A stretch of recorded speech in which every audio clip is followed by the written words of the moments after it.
সম্মানিত দর্শক শ্রোতা সকলকে জানাই আন্তরিক মোবারকবাদ।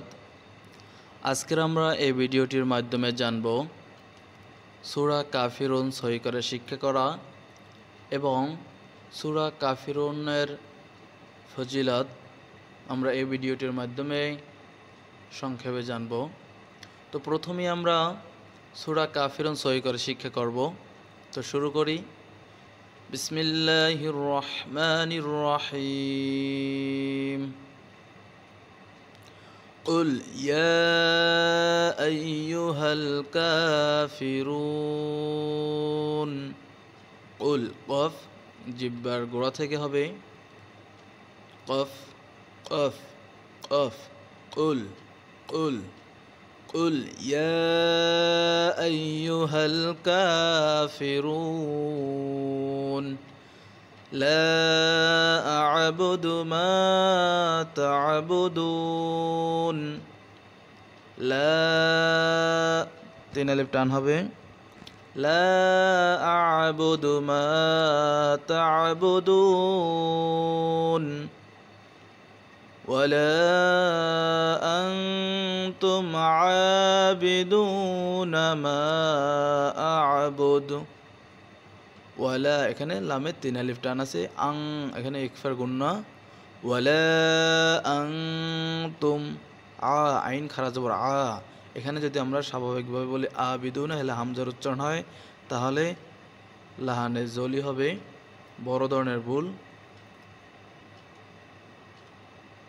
ওয়ালা আনতুম আবিদুনা মা আ'বুদ।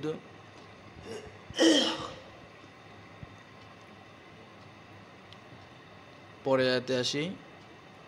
ওয়ালা আনা আবিদুম মা আবাদতুম। ওয়ালা আনা আবিদুম মা আবাদতুম ওয়ালা আনতুম আবিদুনা মা আ'বুদু। এখানে একটা মজার বিষয় হলো, এখানে ওয়ালা আনতুম আবিদুনা মা আ'বুদ এই আয়াতটা আমরা কিন্তু পূর্বেও আরও একবার পড়েছি। এই যে ওয়ালা আনতুম আবিদুনা মা আ'বুদ, একই রকম দুইটি আয়াত। এখানেও ওয়ালা আনতুম আবিদুনা মা আ'বুদ। আমরা শেষ আয়াতটি দেখি।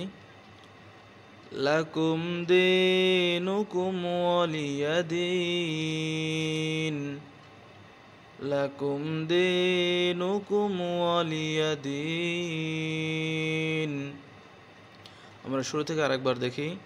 কুল ইয়া আইয়ুহাল কাফিরুন লা আ'বুদু মা তা'বুদুন ওয়ালা আনতুম আবিদুনা মা আ'বুদু ওয়ালা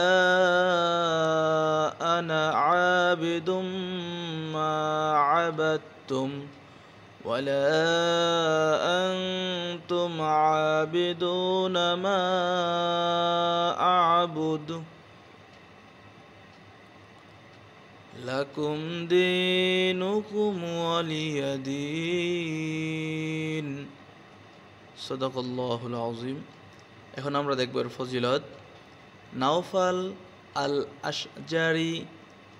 আশজাই রাদিয়াল্লাহু তাআলা আনহু বলেন, রাসূলুল্লাহ সাল্লাল্লাহু আলাইহি সাল্লাম আমাকে বলেছেন, তুমি সূরা কাফিরুন পড়ে ঘুমাবে, এটা শিরক থেকে তোমার বিমুক্তি, অর্থাৎ শিরক থেকে তুমি মুক্ত থাকবে। হাদিসটি হাসান, অর্থাৎ উত্তম একটি হাদিস। এর অর্থে ইবনে আব্বাস রাদিয়াল্লাহু তাআলা আনহু থেকে আরেকটি হাদিস হাসান সনদে বর্ণিত হয়েছে। তো এই হাদিসটি হলো তিরমিজি শরীফের একটি হাদিস। আমরা দেখলাম যে সূরা কাফিরুন পড়ে ঘুমালে শিরক থেকে মুক্ত থাকা যায়। তাই আমরা এই সূরাটা ঘুমানোর পূর্বে পাঠ করে ঘুমাবো। রাসূল সাল্লাল্লাহু আলাইহি সাল্লাম যেইভাবে নাওফাল আল আশজাই রাদিয়াল্লাহু তাআলা আনহুকে বলেছেন, একইভাবে আমাদেরকেও এই সূরাটির আমল করতে হবে। তা আশা করি বুঝতে পেরেছেন। আজকের ভিডিওটি এ পর্যন্তই। আবার দেখা হবে পরবর্তী কোনো ভিডিওতে। ততক্ষণ পর্যন্ত ভালো থাকবেন, সুস্থ থাকবেন। আমি আপনাদের জন্য দোয়া করি, আপনারা আমার জন্য দোয়া করবেন। আসসালামু আলাইকুম ওয়া রাহমাতুল্লাহি ওয়া বারাকাতুহু।